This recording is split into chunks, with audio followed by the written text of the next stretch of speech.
There's just this fine balance. Helping people with SIBO, you really have to be aware of each case and what sort of root causal factors need to be addressed. I often get the people that have tried the DIYers approach, that have tried to treat this on their own, and then they're like, oh shoot. They dig themselves in a hole, and it's definitely harder to come out of if you kind of get stuck in a hyper-restrictive diet. Welcome to the Healthy Skin Show with Jennifer Fugo, where we're flipping everything you've been told about your chronic skin issues upside down and connecting you with alternative solutions your dermatologist never told you about. Welcome back to episode number 18 of the Healthy Skin Show. Today, I'm going to be joined by a good friend of mine who's going to connect the dots between a digestive issue that is often overlooked or misdiagnosed and chronic skin conditions.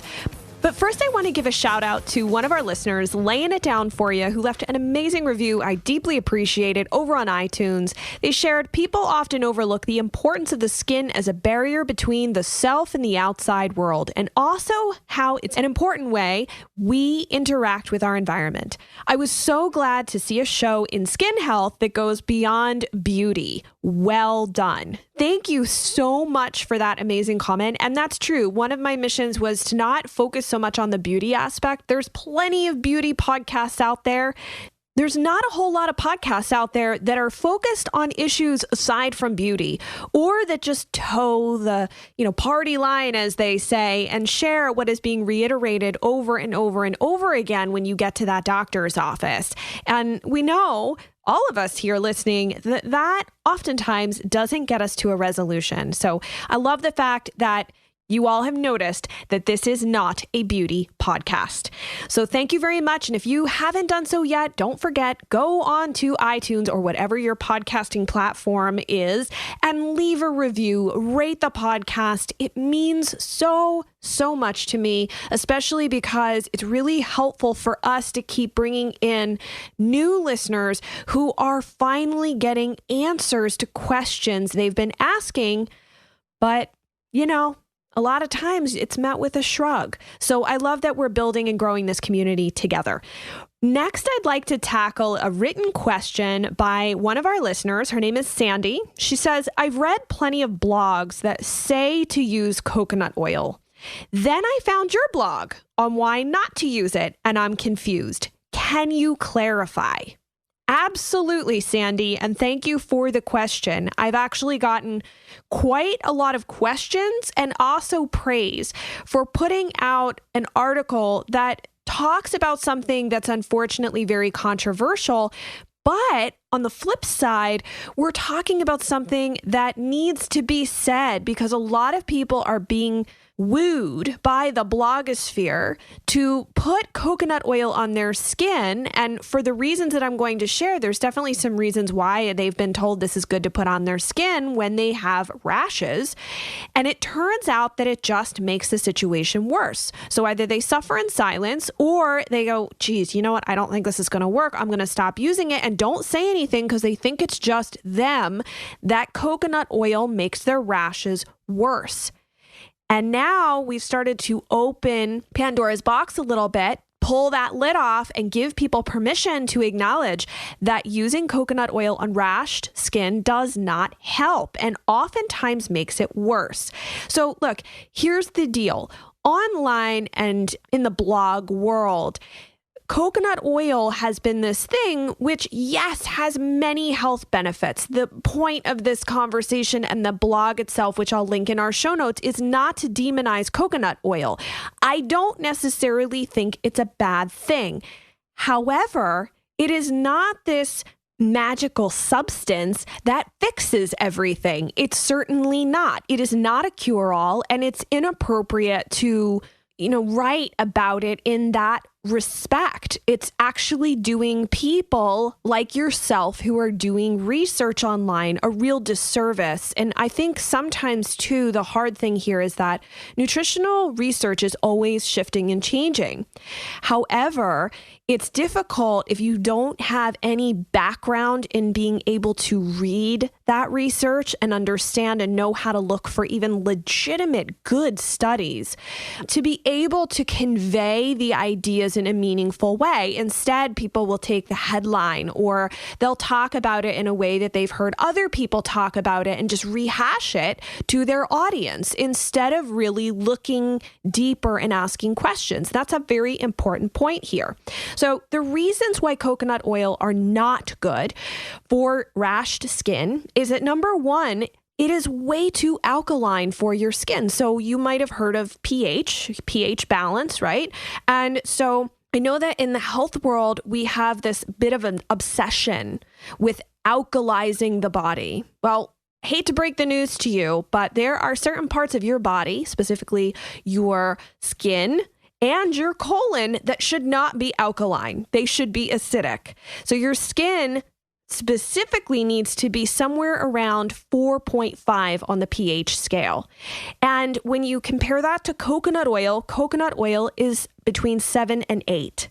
So that means that when you apply coconut oil, you raise the pH balance of the skin. And what that does, it allows for a disruption in the microbiome and the various things that need to happen at a particular pH. The body just doesn't choose randomly what it needs certain areas to be pH-wise. They are that way for very specific biochemical reasons. And so that's number one. Number two, it's just way too saturated of a fat to apply to the skin. And oftentimes it can leave people feeling very hot, almost like they're being smothered, and that the skin is really unable to breathe. It's almost like wrapping the skin in saran wrap, preventing it from being able to do any sort of detoxification that it needs to.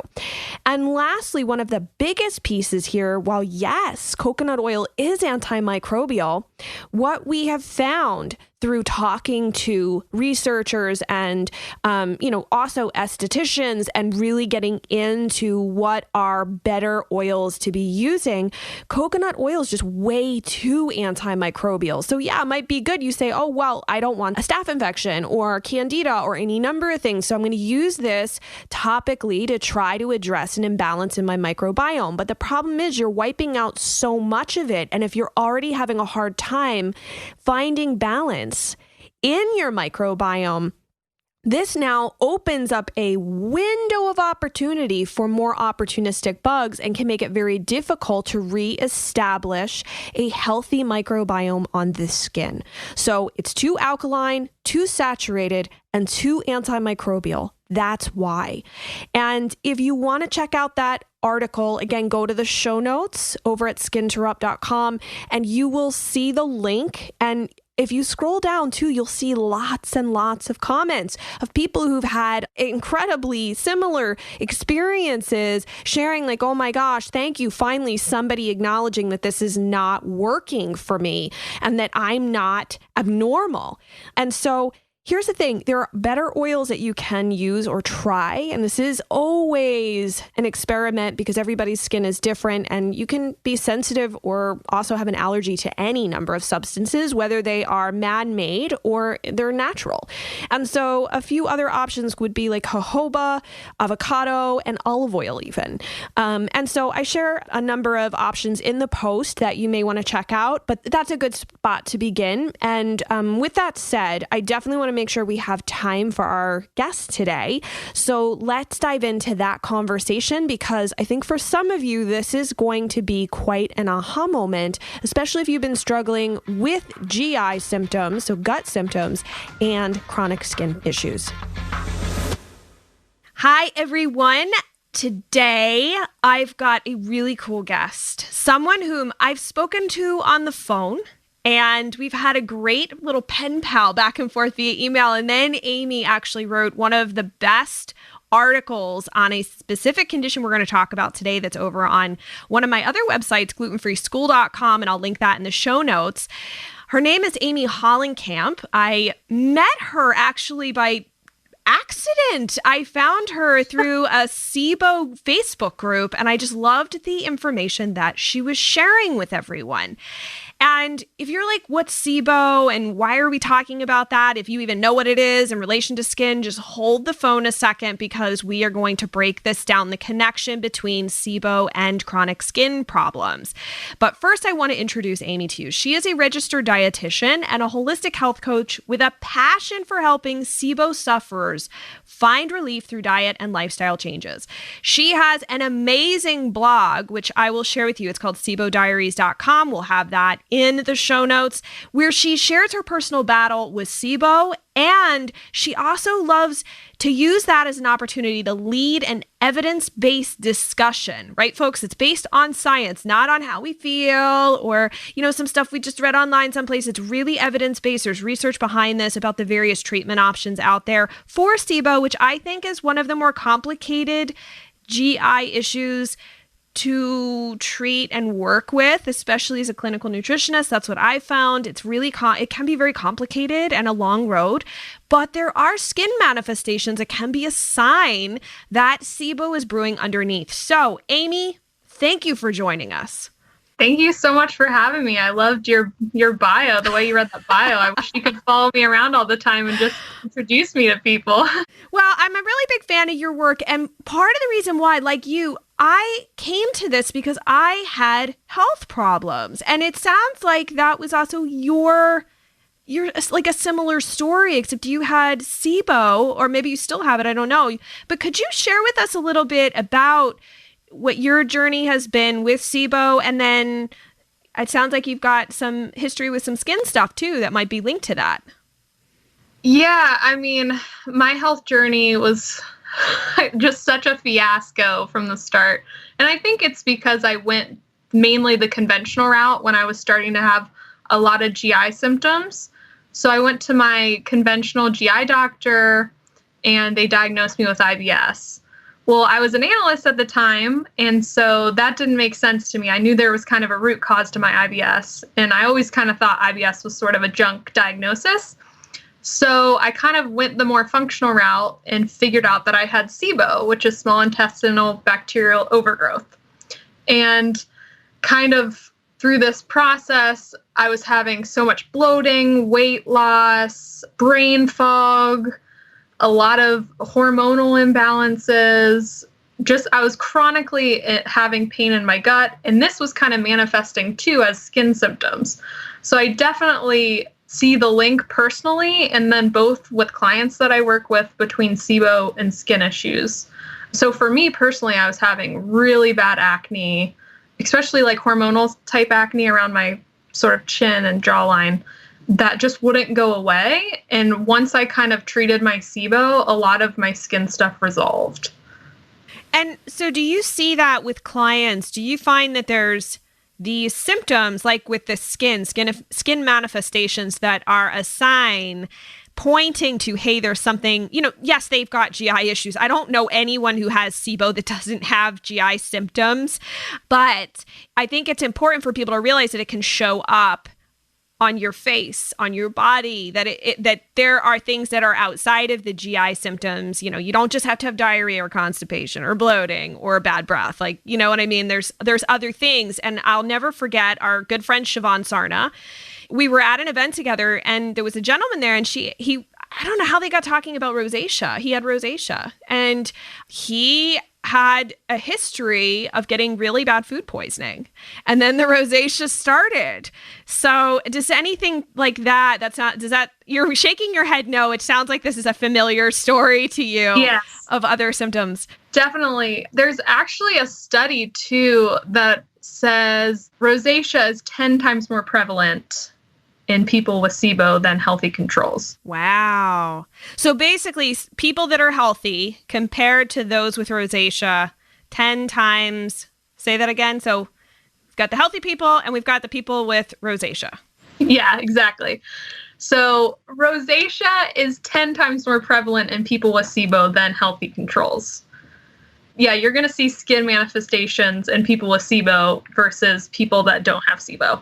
And rosacea is a situation where for people who have that redness across their face, and it doesn't matter, it may be amplified when you eat certain things, but this is really an interesting topic because people don't oftentimes connect this redness in their face with something that's lurking underneath the surface. So in the case of SIBO, for somebody who really doesn't understand what that is, has never heard of it, and by the way, that's likely one of the hidden things that could be under an IBS, put that in air quotes, IBS diagnosis. What is SIBO? So SIBO is small intestinal bacterial overgrowth. And it's essentially when bacteria from the large intestine starts to overgrow into the small intestine. The small intestine is supposed to be relatively sterile compared to the large intestine, so there's supposed to be relatively low amounts of gut bacteria in the small intestine. This is for us to be able to absorb and digest nutrients. That's what the small intestine is designed to do. So when that bacteria starts to translocate from the large intestine into the small intestine, it causes food to ferment in the small intestine, and this causes, inflammation and toxic byproducts to really damage the lining of the gut and the small intestine. And this damage can cause things like leaky gut, which start to kind of stimulate the immune system in a really pro-inflammatory way.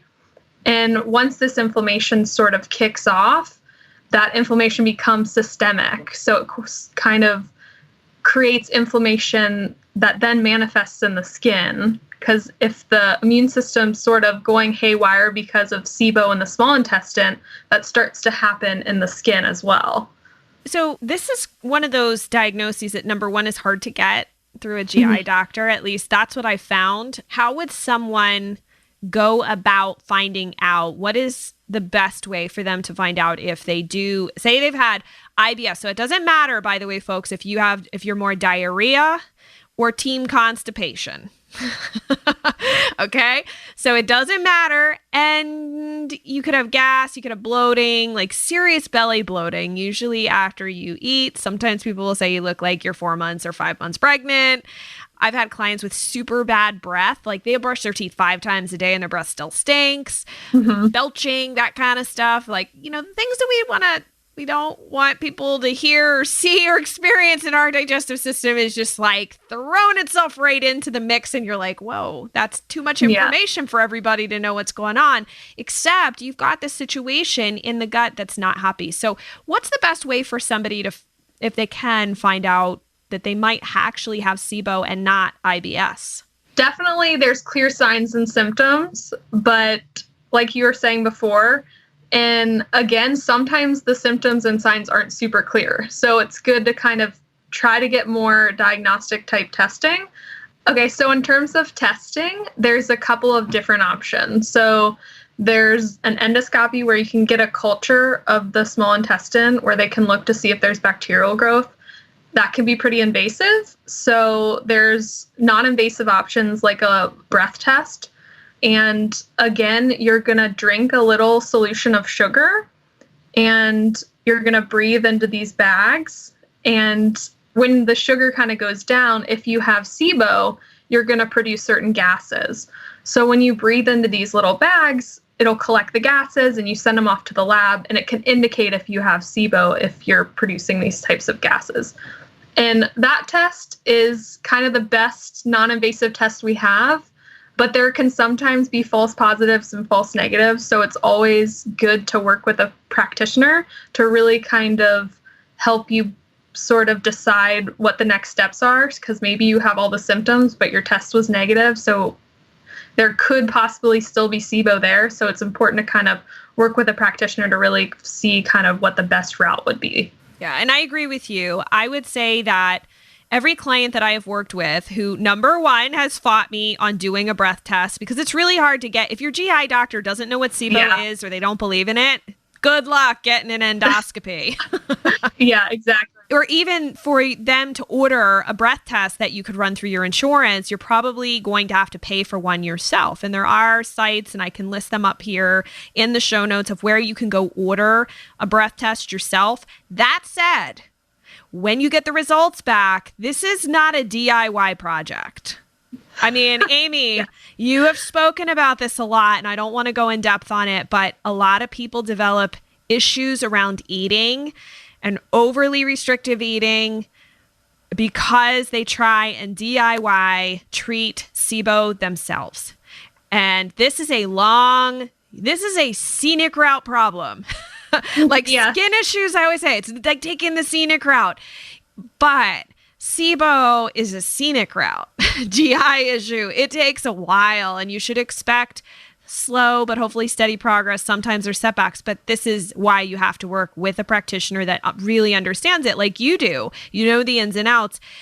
Just for a moment, do you have like maybe a word or two to say about just like this cautionary thing of being careful of overly restricting food? Yes, definitely. And this is something that I'm really passionate about because I fell into that mindset too, personally, because there's this kind of idea that once that bacteria gets stuck in there, that it can be starved. And that a lot of times just isn't the case. So a lot of people put in their heads, this bacteria is getting stuck in here. It's a bacterial problem. But in reality, SIBO is kind of a secondary condition. So there's always underlying root cause factors that you need to dig to the bottom of and correct so that that bacteria is not getting stuck there and translocating to the small intestine from the large intestine anymore. And once those underlying factors are addressed, then you can have a lot more prolonged success with SIBO. Because when you kind of get into this sort of mentality where you're starving the bacteria, you start starving all the bacteria, which can affect the large intestine. And you really can't have a healthy functioning small intestine if your large intestine is kind of out of whack because you're starving that as well. So there's just this fine balance that you kind of have to maneuver as a clinician that's helping people with SIBO. You really have to be aware of each case and what sort of root causal factors need to be addressed. And I often get the people that have tried the DIYers approach, that have tried to treat this on their own. And then they're like, oh, shoot, they dig themselves in a hole. And it's definitely harder to come out of if you kind of get stuck in a hyper restrictive diet. Yeah. And actually, for everybody listening to this, if you'll recall, Karan Krishnan, my interview with him, and we'll link up that podcast if you did not hear that, or if you skipped over the portion where we talked about how butyrate, which is a very important small chain fatty acid produced by gut flora in the colon or large intestine, we talk about how that's really important for communicating to the skin and building healthy skin. So if you starve off all the good bacteria because you're trying to get the bacteria that's not in the right spot, you create a problem for yourself, amongst many other issues. But there is a lot of connections between that. And I think it's worthwhile to also point out that there are complications with SIBO or issues with SIBO that can make skin issues worse. And you had mentioned to me, like, there are 6 ways how SIBO can really disrupt the skin. Do you want to just go through that list quickly so that people are aware of why looking for SIBO if you just have IBS would be important? Yeah, and a couple of these we kind of already discussed a little bit. So again, we kind of discussed how SIBO can sort of break down that intestinal barrier. So that's kind of the first factor, which causes systemic inflammation. Then we have sort of underlying large intestine imbalances. So moving on from the small intestine, usually people with SIBO have large intestine imbalances. So kind of like what you were talking about in your former interview, like if your large intestine isn't producing short chain fatty acids, it's going to affect the skin and the environment on the skin and what's growing on the skin. So that's a huge factor in how SIBO can affect the skin. And then kind of the third factor is that SIBO causes malabsorption, and a lot of those gut bugs start competing for nutrients. So you really start to develop a lot of nutrient deficiency issues. Things that are really important for healthy skin can be depleted, like fat-soluble vitamins. The B vitamins can start to become deficient. Zinc can start to become deficient. So all these things that are really important for skin health can start to become depleted. The fourth cause is histamine issues. So there's a really strong connection between histamine and SIBO, and And part of that is because when your immune system's kind of out of whack, you're going to produce more histamine. And then with SIBO, you can have bacteria that's producing more histamine. And then on top of all that, the damage to the intestinal lining can lower enzymes that break down histamine. So you can have really high histamine levels, and that can cause things like hives, rashes. So that's another factor. And so the fifth factor is hormonal things that can happen from gut issues. So I always kind of say if your gut's out of whack, your hormones are going to be out of whack. And a big piece of that is because gut bacteria can affect how we're detoxing estrogens. So there's gut bacteria produce enzymes that help you detox estrogens. So if you're having a certain level of bacteria that are producing an enzyme called beta-glucuronidase, you can't detox estrogens properly, and they start to kind of recirculate in your system, and that can cause things like estrogen dominance, which can cause hormonal acne.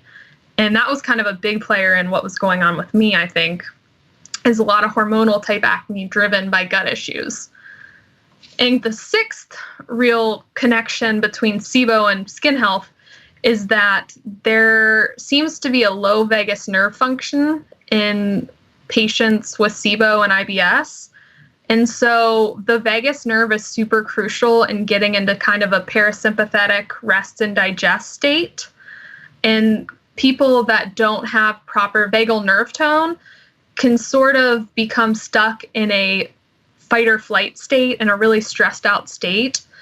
And that can produce a lot of skin manifestations as well. So those, I would say, are the 6 causes or factors that kind of connect SIBO to skin. You know, I think it's good to touch on these because a lot of people don't have any idea that there is a connection between their gut. I think actually anyone listening to this podcast is, and if you have not heard this before, there are so many direct relationships between gut health and your skin. It's not even funny. So the fact that dermatologists, don't run any labs except maybe a skin biopsy once in a while, or the fact that they're not looking for other symptoms that could correlate with inflammatory issues, histamine mark, any sort of things that could be triggering these ongoing skin issues. The fact that, this is a bigger picture than just your skin. I think that's one of the biggest lessons that I have taken away from having had chronic eczema myself on my hands. It's not just about where the eczema is and that I have eczema or that I have a skin rash. It's that there's something underneath the surface. And the fact that so many people don't even know that there's a connection between SIBO and chronic skin problems astounds me. And I am glad that we are starting to right that ship now that we're starting to write that at the Natural Skin Show. And also that we're able to have friends like you, Amy, on to share all of this with us. And yes, there's plenty of other things as far as treatment and whatnot, but I want to encourage you to go over to Amy's website to check that out because it is a fantastic website and she's done an excellent job of breaking things down, doing lots of research, and finding good references. That to me is so critical because a lot of what's out there today is not based on good research. And Amy, I'm like you. I pride myself on good research, and I know you're the same. So I feel very comfortable in sending people over. So your website's SIBOdiaries.com. Is that the best place for people to come check you out? Yeah, my website, you can check me out on my website, and I'm usually pretty active on my Facebook page. So those are kind of my 2 ones that I'm super active with. I just started Instagram, so you can find me, but I'm a little less active on that. So usually Facebook's a good place for me to kind of interact with you too. Yeah. And I will put both a Facebook page and Amy's website right in our show notes. So it's super easy to find. You can click through and check her out. So Amy, thank you so much for joining us. And hopefully we can have you come back sometime. Yeah, that'd be awesome. I really enjoyed it. I am so glad to have somebody like Amy in my Rolodex to be able to call and ask questions of. And I hope that if you've been struggling with issues around both your gut and your skin, that this podcast was enlightening for you. Now, I have a favor to ask you guys. I know that you're pretty much done for the day, and I love that you stick around to the end of these podcasts, but I was thinking, when I was going through my issues with eczema, I wished and longed for, number one, a community or just somebody to understand me. And number two, what other options were out there instead of just guessing or feeling like I was throwing darts in the dark, hoping that something would work. And so what I want to ask or challenge you to do is that today, think of one or two people that you could share the Healthy Skin Show with. Share this episode or even just the podcast in general with them and encourage them to listen and tune in. And if you don't know anybody else aside from yourself and this is your community, then maybe you're a part of a Facebook group or an online forum or somewhere, even on Instagram, where you could just share the podcast. And maybe that one person who's praying for answers will finally feel like they found their next steps and they feel like there's hope again. And that to me is a huge win if we can just help one other person. So imagine what it was like before you knew anything else beyond just the suffering and the confusion and the frustration. And if we can help one person, each one of us, think about the amount of light and hope that we can bring back into our community and really support one another. So I hope that you'll take me up on that challenge. And, I love you guys. I really, really appreciate your time. I wish you an amazing, fantastic day. And I look forward to seeing you in the next episode.